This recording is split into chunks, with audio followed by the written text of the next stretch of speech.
Xoş gördük Selcan xanım. Mən sizi xoş gördüm. Dəvətinizə görə təşəkkür edirəm. Sərt tərbiyə metodu deyirik, bir də intizamlı tərbiyə var. Bunları ayıran, arasına sərhəd çəkən tam olaraq nədir? Nəsillər boyu belə davam edib. Bizim, yəni nənə babalarımızdan belə gəlir bu avtoritar rejim, nəyləsə uşağı qorxutmaq.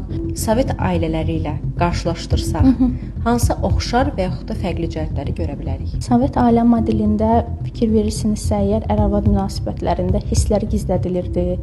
Qadının iqtisadi olaraq kişidən asılılığı var idi.